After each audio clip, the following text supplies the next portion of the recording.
Talking conversation.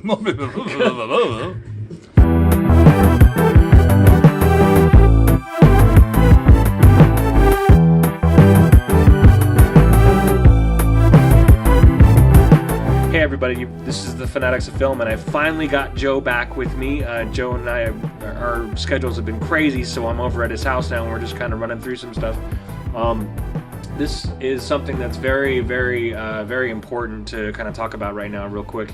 This is the, for any of you who are friends of Jon Schnepp or a fan of Jon Schnepp, the late and great Jon Schnepp. I was a huge fan of this guy.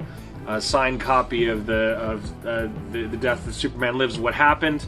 If you haven't seen this movie, it's a fantastic documentary about the possible making of that Superman movie with Nicolas Cage. Tim Burton. And I originally there's Kevin Smith, who was a writer for one draft, and then there's Tim Burton. They're both in this documentary. Yeah. Nicolas Cage. And Nicolas Cage was going to be Superman, and I remember when I first heard about this thing, it was really an amazing thing because someone was just like, yeah, Kevin Smith is writing a Superman movie that Tim Burton's going to direct. And Tim Burton's going to, and they were just saying, and like Nicolas Cage is going to be Superman. It was like everybody was talking about this thing like it was a crazy. People were psyched for this, and I just remembered a lot of interesting things. People are just speculating and talking, and I'm just like, yeah, man. I mean, if you haven't seen this documentary, it's truly amazing. Where did you get this sign from, Schnepp? I actually got this sign from Jon Schnepp at Comic-Con, Salt Lake Comic-Con 2016. Oh, okay. He was here, and I talked my friends into going to see this panel because he had worked on some Adult Swim shows. I think he had his podcast at the time, but I wasn't listening to it. Didn't he do Metalocalypse at the time? Yeah, but I think he'd also been involved with a few other Adult Swim shows. I remember him talking about them. And I thought, this is great. There's somebody who's tied to Adult Swim. I wasn't overly familiar with him. Let's go and check out his panel. That is a great cover. And it was cover. So good that I ended up, it's very Drew Struzan-like, or Paul Shipper now, but I ended up talking to him afterwards, and it was literally the last, the 11th hour of the first or second night, and it was like, he's got to go, they're closing the Salt Palace down, off. And I was just like, he's like, come to my booth. We're selling the movies, and I'm like, and this is the one you got. Oh man, I would give you money right now. Can we go to your booth? And he's like, oh, the booth's closed. The vendor floor's closed. But you know what? I've got one on me. And he sold it to me right there. And his producer was with him, the person who produced this. And I was like, would you guys sign this? And he was like, absolutely. So, and he had his own marker that they used. So that was very, very cool. What does that say? What does he say in there? So there's John's signature, and that is Holly Payne, the producer. Oh, okay. Co-producer. So it was both of them, and it was really a really fun event, a really good panel, very insightful on voice acting and a lot of information about this movie. I felt like I'd almost seen the movie before I'd seen it. And then I went home that night after the con and had a few drinks and watched this movie and was just blown away. It's a really incredible documentary. And Ben just informed me that Jon Schnepp has passed away, which is really heartbreaking. So I do treasure this, that I got the chance to listen to him talk in person, get some insight, and got to meet him. And he was actually very nice and accommodating.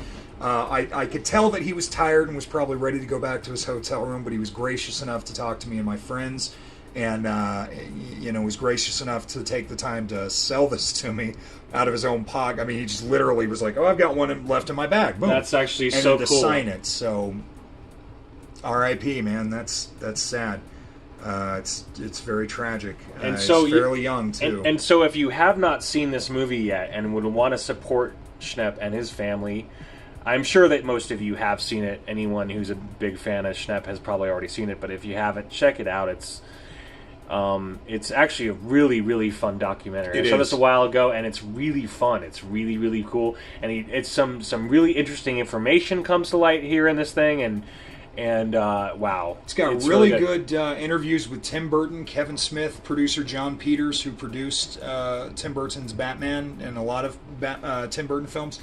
It's also got archival interview footage and costume footage with Nicolas Cage, which is really interesting. It's a great testament to a film that never got made, that almost I wish it would have. It would have been really interesting. And everybody I talk to that has seen this thing, they literally say, by the end of this documentary, I'm going, man, why didn't this thing get made? Because they literally are saying because they even Brainiac's ship, they're in which they have now used in a version of it in Krypton on Sci-Fi, which is actually pretty cool. I watched the first season and it got better as it went along. That's actually good to know, because Joe and I haven't watched past the first. Excuse me, I haven't watched past the second episode because we tried. Joe and I tried that. We tried watching it, and man, Krypton more like Crapton type of thing. There were times where I was going to call it quits, and then oddly enough, about the last,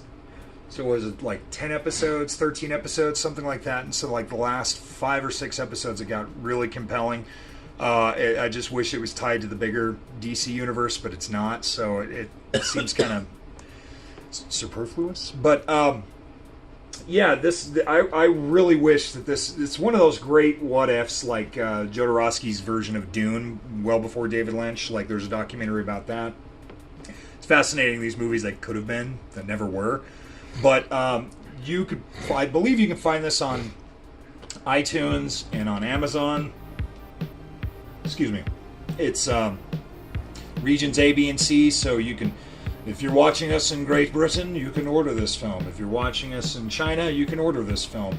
I highly recommend it. A fantastic industry documentary. Ranks right up there with some of the documentaries I've been watching over the last couple of years, like Won't You Be My Neighbor, Three Identical Strangers, Ketty. It just goes in the ranks of some of the best documentaries, and especially industry insider documentaries. And I think one of the most important things too in this film is that, like, so many people, so many really interesting personalities and parts of Hollywood. Like, I think, remember, there was one guy I remember just being very rather, and I can't remember his name, damn it, but he was specifically talking about his involvement in the whole thing, and he was just like literally this kind of fly by the pan. Do you remember who I'm talking about? He was just kind of like he was a producer that was just like got involved with this thing somehow, and he was just like trying to throw this stuff together, but it wasn't. And I think a lot of the reasons why this fell apart was because of his. Anyway, it's Jon Peters. That's He wanted the giant spider. Superman's got to fight the giant spider, and he had all these weird ideas, and he wanted eventually to got his into way. it. He got his way with the Wild Wild West movie with Barry Sonnenfeld, the director of the Addams Family movies, directed, and he also directed the Men in Black movies. Barry Sonnenfeld, so that's where that robot spider came from. Was his spider. Okay? And unfortunately, Jon Peters, who used to be a hairdresser before he became a producer, he was a hairdresser to like Barbara Streisand or somebody like that, and became a producer. And he's done some good films, like he produced Batman and Batman Returns, but you killed the Wild Wild West, man. How could you take such a great, iconic 60s pre-steampunk Wild West James Bond and screw it up as badly as you did? I don't blame Barry Sonnenfeld, I don't blame Will Smith, The Fresh Prince, and I don't blame Kevin Kline or anyone else involved, Kenneth Branagh. I blame you, Jon Peters. You. And I think they actually talk about that in this documentary. They're just like, we didn't get Superman, we didn't get the death of Superman Lives, we didn't get Superman. No, it would have been Superman Lives. Yeah. We didn't get Superman Lives, but we got Wild West instead. Yeah. And what's funny, too, is I think now Jon Peters,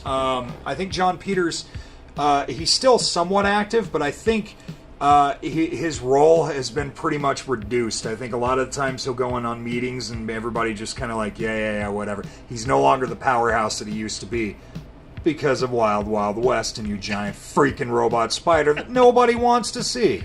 So that's my 2 cents. Check this movie out. Highly recommended.